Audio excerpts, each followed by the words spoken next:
여러분 안녕하십니까? 뉴스라이브 문을 엽니다. 다니던 학교가 갑자기 문을 닫는다면 어떠시겠습니까? 서울의 한 중학교가 당장 폐교 위기에 놓였습니다. 마곡지구에 학교를 짓기 위해서 당장 내년 2월 문을 닫아야 하는 건데 이 과정에서 학부모 의견도 듣지 않아서 논란입니다. 어제부터 시작된 서울시의회 시정질문에서 날선 공방이 오갔는데 앞으로 통폐합되는 학교가 늘 예정이라 이 사안에 관심이 모아지고 있습니다. 8월 27일 뉴스라이브 지금부터 시작합니다. 오늘의 헤드라인입니다. 서울시가 서부 운전 면허 시험장과 불광동, 온수 역세권 등 3곳에 대한 균형 발전 계획을 내놨습니다. 송파 위례 신도시의 서울도서관 분관 유치가 확정된 가운데 공연과 예술을 지원하는 특화 도서관으로 추진됩니다. 2주가 시작된 성북구 장위 뉴타운 지역에 불법 쓰레기 투기로 몸살을 앓고 있습니다. 골목길과 통학로까지 점령한 쓰레기 더미를 카메라에 담았습니다. 문화재 보존이냐 개발이냐, 보상가 협상 난항으로 기본권을 침해받고 있다는 주민들의 목소리를 집중 취재 와디슈에서 들어봤습니다.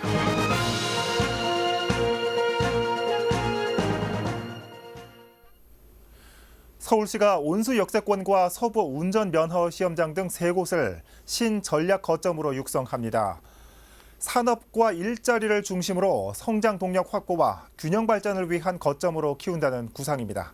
엄정규 기자입니다. 서울시가 신전략 거점으로 선정한 곳은 서부 운전면허 시험장과 연신내 불광지역, 온수 역세권입니다. 시가 밝힌 이들 3곳의 공통점은 시내 대규모 가용 부지 중 상대적으로 저개발 지역이지만 인근 지역과 연계하면 산업적 파급 효과 기대감이 높은 지역이라는 겁니다. 시는 우선 다음 달부터 기본 구상안 수립 절차에 착수합니다. 서부 운전면허 시험장의 경우 인근 상암 DMC와 마곡 등과 연계한 산업 네트워크 중심지로의 활용 방안을 마련합니다.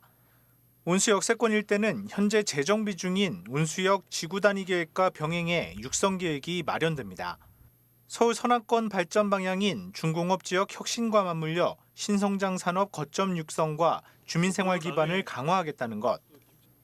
특히 이곳에 위치한 대규모 가용 부지의 개발 가이드라인을 수립하고 온수 산업단지와의 연계도 계획안에 담깁니다. 시는 기본 구상이 마련되면 2040 서울 플랜 등 상위 도시계획에 맞춰 구체적 실행 계획을 마련한다는 계획입니다. 아울러 이번 전략 거점 추가 지정이 서북 서남권의 균형 발전과 산업 활성화를 통한 일자리 창출에도 기여할 것으로 전망했습니다. 딜라이브 서울 경기 케이블 TV 엄종규입니다. 얼마 전 서울도서관 분관 소식 전해드린 바 있습니다. 서대문구 가재울 뉴타운에 이어 송파구 위례 신도시에도 서울도서관 분관 유치가 확정됐는데요.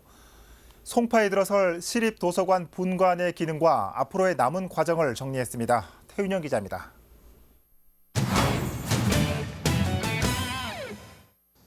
지난해 6월 서울시의 도서관 발전 종합계획에 따라 추진된 권역별 서울도서관 분관 유치. 1년 가까이 공모를 거쳐 동남권역 서울도서관 분관에 송파구 위례신도시 문화 일부지가 확정됐습니다. 700억 원의 예산이 투입돼 부지 면적 5,590제곱미터에 지하 1층, 지상 4층 규모로 지어집니다. 위례신도시의 문화 일부지입니다. 이곳에 들어설 서울도서관 분관은 공연예술 특화도서관으로 추진됩니다. 도서관 본연의 기능 외에 공연과 예술을 지원하는 창작 인큐베이터 기능이 더해집니다. 이를 위한 문화예술 창작 공간과 시민예술가 활동 공간 등 특화 공간이 들어섭니다. 부족한 문화시설 확충이라는 기대와 더불어 현재 추진 중인 트램과 위례신사선 사업과의 연계 효과도 눈여겨볼 만합니다. 향후 위례신사선이나 위례신도시의 트램까지 마무리가 되면 경제적인 시너지 효과도 클 것으로 기대가 됩니다. 앞으로의 절차를 살펴보면 운영 프로그램과 주민 수요 등 세부 사항을 다듬기 위한 타당성 조사 용역이 진행됩니다. 이후 서울시 투자심사와 중앙투자심사를 거쳐 예산을 확보하고 설계 공모에 이어 2025년 개관을 목표로 공사가 진행됩니다. 이 과정에서 서울시의 원활한 사업 추진은 물론 주민 수요 조사와 의견 수렴 등 송파구의 적극적인 행정 지원이 요구됩니다. 송파구에서는 이제 건립 과정에서 어느 한 분야의 예술이나 공연에 특화되지 않는 주민들이 실질적으로 참여하고 이용할 수 있는 다양한 문화예술 도서관으로 활용될 수 있도록 올해로 입주 7년 차를 맞은 송파구 위례 신도시. 동남권역 서울도서관 분관 유치로 그동안 부족했던 문화 편의시설에 대한 주민 갈증이 어느 정도 해소될 것으로 보입니다. 딜라이브 서울 경기 케이블 TV 태윤영입니다. 철거와 이주가 반복되는 재개발 과정에서 나타나는 고질적인 문제 중에 하나는 바로 방치된 쓰레기들입니다. 개발이 진행 중인 장위 뉴타운 지역에도 이런 문제들이 어김없이 나타나고 있습니다. 골목길 곳곳은 물론 통학로까지 쌓인 쓰레기로 주민 피해가 이만저만이 아닙니다. 이승준 기자입니다. 철거를 앞두고 이주가 한창인 성북구 장이동. 골목 곳곳마다 쓰레기들이 가득합니다. 가전제품부터 음식물까지 온갖 종류의 쓰레기가 한데 뒤엉켜 있습니다. 보이다시피 골목길 전체가 쓰레기 더미로 쌓여 있습니다. 종량제 봉투에 담지 않고 이렇게 마구잡이로 버려져 있는데요. 이곳 외에도 장이동 일대 곳곳에는 쓰레기 더미가 쌓여 있습니다. 심지어 초등학교 통학로에도 쓰레기가 쌓여 있는 상황. 학교 한쪽 벽면엔 학생들이 직접 만든 쓰레기를 버리지 말아주세요라는 포스터가 걸려 있습니다. 이렇게 동네 곳곳이 쓰레기로 가득 차다 보니 주민들의 불만은 이만저만이 아닙니다.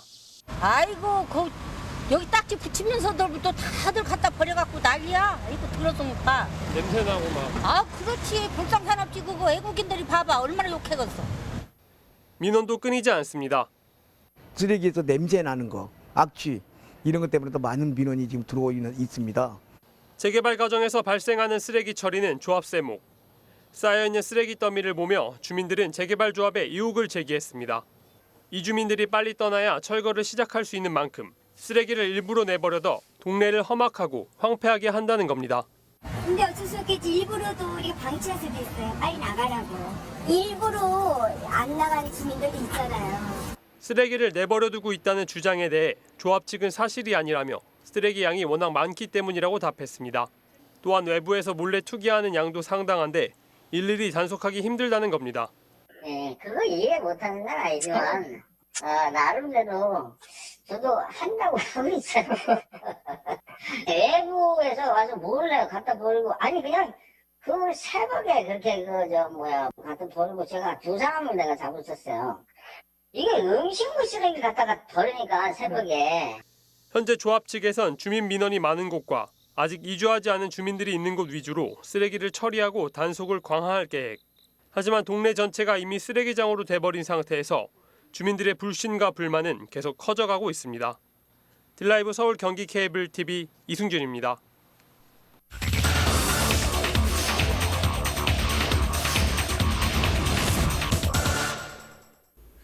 고대 한성백제 왕궁터로 추정되며 복원 사업이 한창인 풍납동 일대. 일부 주민들은 떠나버렸고 또 일부 주민들은 이주 대책과 보상가 현실화를 요구하며 하루하루 삶을 이어가고 있습니다. 재산권 침해해 지역 슬럼화까지 2차 피해를 겪고 있는 풍납동의 속사정을 집중 취재 와디슈에서 살펴봅니다. 태윤영 기자입니다. 무서운 범죄들도 많잖아요. 거기 지나오려면은 항상 뛰어오는 편이에요. 미래 비전이 없기 때문에 내가 언제 나가야 될 것인지 답답하게 하루하루 지내고 있는 거예요.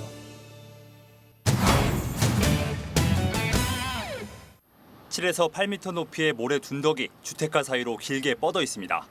길이만 총 2km, 85만여 제곱미터의 마을 일대를 감싸고 있는 형태입니다. 고대 한성백제 왕궁터로 추정되는 사적 제11호 풍납토성입니다.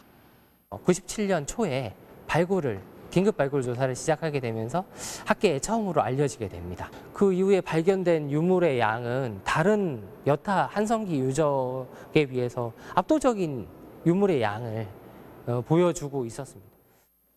서울시와 문화재청은 지난 2009년 풍납토성 보존 관리 계획을 세우고 보존 우선순위에 따라 토성 일대를 6개 권역으로 나눴습니다. 건축 금지와 건축 제한 등 권역별 규제도 달리했습니다.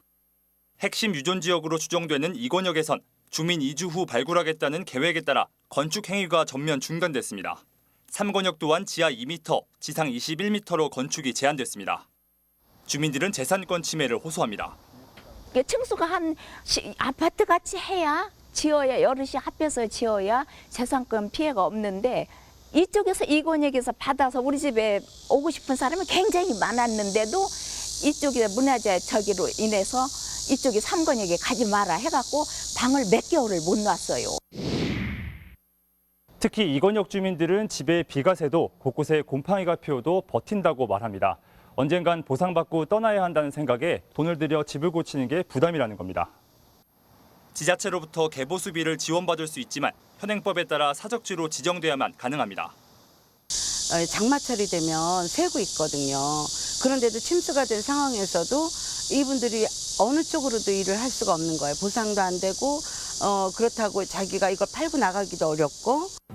지역 슬러머라는 2차 피해도 겪고 있습니다.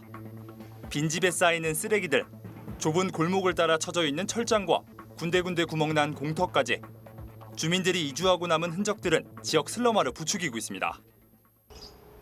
대부분 공터는 주차장으로 활용되지만 보시는 것처럼 철장에 가로막힌 채 나대지로 방치되는 곳도 적지 않습니다. 지역 경제도 타격을 입었습니다. 문화재 발굴 이후 주민들이 동네를 떠나자 시장도 활기를 잃었습니다. 임대료를 낮춰 시장 활성화를 이끌자는 현수막이 내걸릴 정도입니다. 저녁 때 퇴근할 때 보면 사람들끼리 어깨가 부딪히는 것 같아요, 이 길을. 근데 지금 명절 때도 사람이 없어요. 한번 비우면 여기 점포 하나당 보통 걸리는 거 한 5천만 원씩 보는데 지금 걸리고만 포기하더라도 월세를 막 40만 원, 50만 원 내려도 안 나가는데요. 주민들이 원하는 건 보상가 현실화 또는 적절한 이주 대책입니다. 하지만 이주 대책은 논의조차 되지 않고 있고 보상가가 상승하긴 했지만 주변 시세와는 여전히 큰 차이를 보입니다. 실제로 현재 풍납동 평당 보상가는 2,300만 원 수준, 주변 시세보다 1,000만 원 이상 낮습니다. 성내동보다 반값은 아닌데 여기서 팔아서 성내동으로 못 가니까. 송파구는 최근 풍납동의 정주권 향상, 문화재 활용 방안 등을 찾기 위한 풍납토성 종합정비계획을 완성했습니다. 또 지난 4월에는 풍납토성 일대가 서울형 도시재생 사업 후보지로 선정되며 도시재생이라는 새로운 변화를 기대하고 있습니다. 체류형 문화관광도시를 만들기 위해서 문화체험마을을 조성합니다. 그렇게 되면 지금 많은 관광객들이 이렇게 찾아오고 지금 쇠퇴한 지역 경제를 활성화할 수 있는 그런 계기가 될 거라 보고 있습니다. 하지만 이마저도 근본 대책이 될 수 없다는 지적이 나옵니다. 풍납토성 종합정비계획에는 주민들의 보상과 이주 대책이 구체화돼 있지 않는 데다 마스터 플랜인 만큼 예산 등의 고려 사항이 많습니다. 도시재생의 경우도 관광 명소화와 상권 활성화 등의 변화를 기대할 수 있지만 3권역 위주라는 한계점이 있습니다.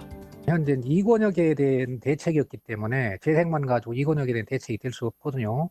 하겠다는 것이 없어요. 이렇게 했으면 좋겠다 그런 정도 의견이지 이적으로 어떻게 이제 국가에서 예산에 얼마를 확보해서 언제까지 이렇게 하겠다 이게 내둬야 되는 그런 거랑 못하고 있거든요.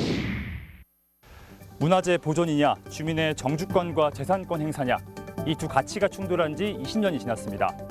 그러던 사이 풍납동의 시간은 멈췄고 주민들은 기다려주지 않는 세월 속에 지쳐만 가고 있습니다. 이제라도 더 이상 늦지 않게 주민들의 목소리를 귀담아 현실적인 대책을 마련해야 하지 않을까요? 집중취재 와지슈 최인영입니다.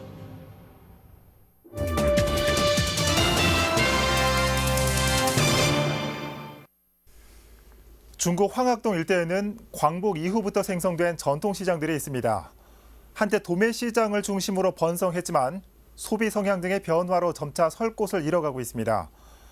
중구가 침체된 상권을 살리기 위해 먹거리를 앞세운 발전 계획을 마련하기로 했습니다. 지혁배 기자입니다.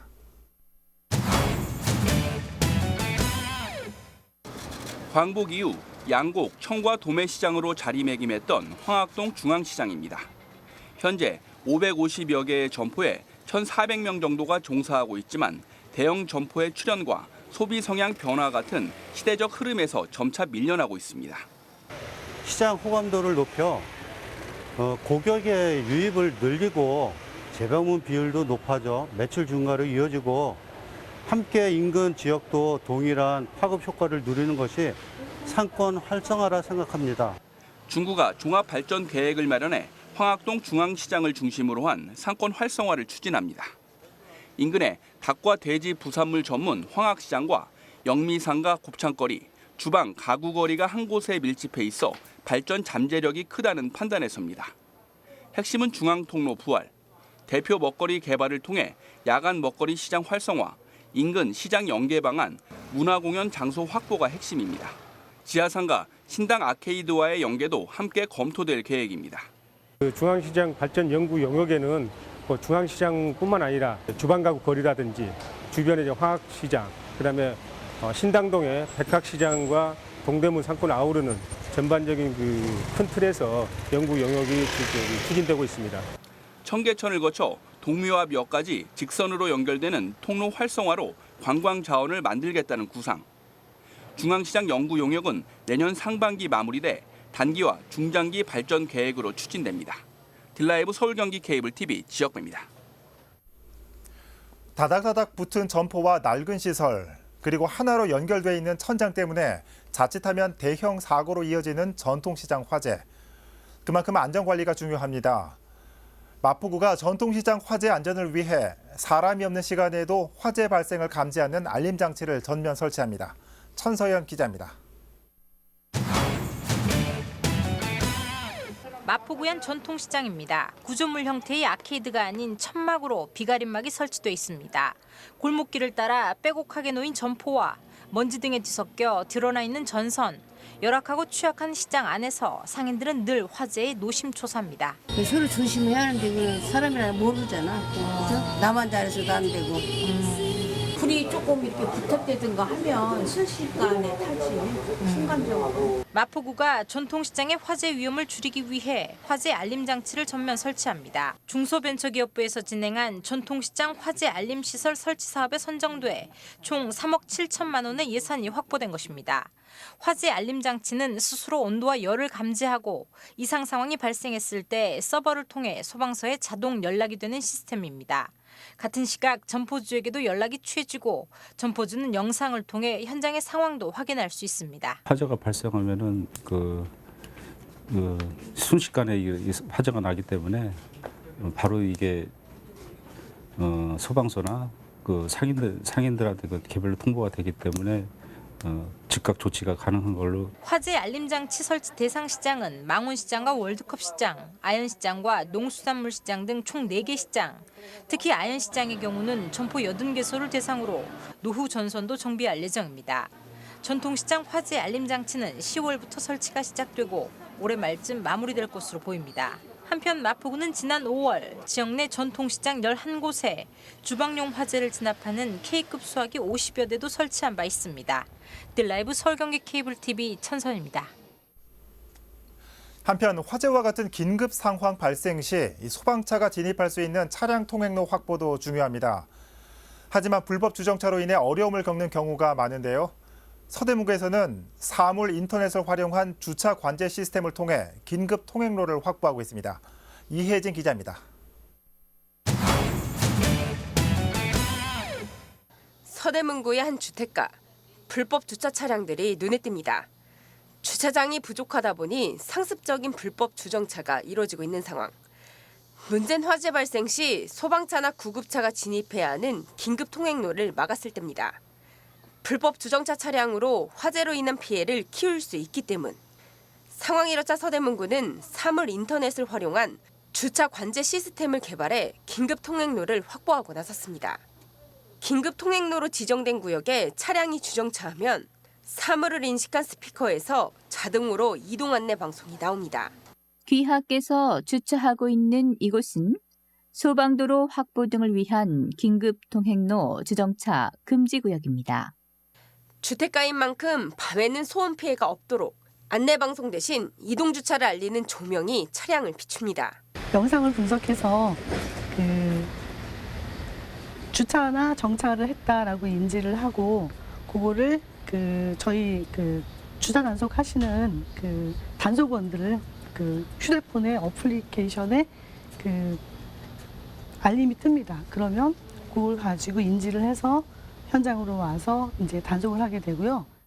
실제로 해당 시스템 설치 전후로 6개월간의 불법 주정차 건수를 비교해 본 결과 42만 건에서 30만 건으로 약 28% 줄어든 것으로 집계됐습니다. 이런 효과를 인정받아 얼마 전엔 OECD가 선정한 대한민국 정부 혁신 사례로 선정되기도 했습니다. 한편 소방도로 표시가 있는 구역에 승용차를 주정차했을 경우 8만 원의 과태료가 부과됩니다. 딜라이브 서울경기 케이블 TV 이혜진입니다. 추석을 맞아 서울 시내 전통시장에서 제수용품 할인 행사가 열립니다.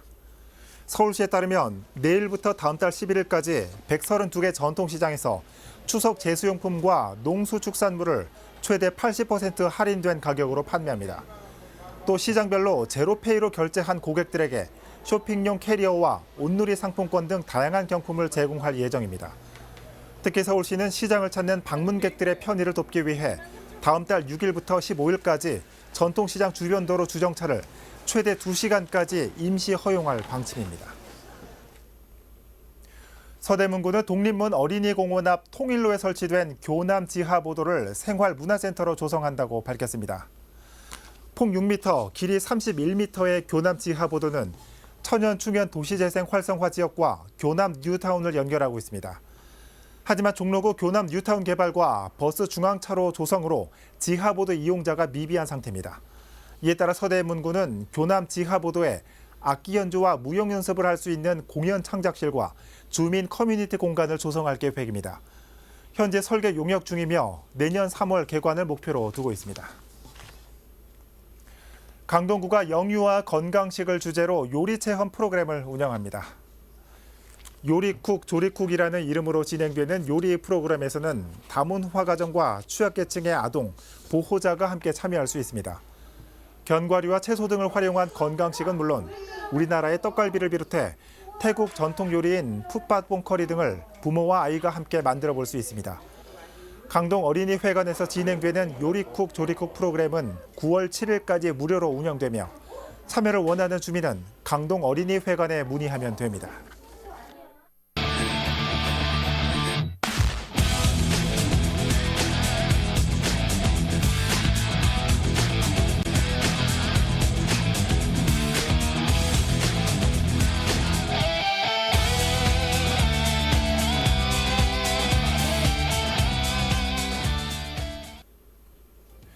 어제 서울시의회에서는 박원순 시장의 무상교복 발언도 나왔습니다. 편안한 교복 추진에 이어 교복 구매 비용에도 보편적 복지를 실현하겠다는 겁니다. 무상에 대한 갑론을박은 차치하더라도 이 편안한 교복 대신 편안한 학교를, 보편적 복지에 앞서 비싼 교복값을 낮추려는 노력은 항상 아쉬웠던 부분입니다. 뉴스라이브 마칩니다. 시청해 주셔서 고맙습니다.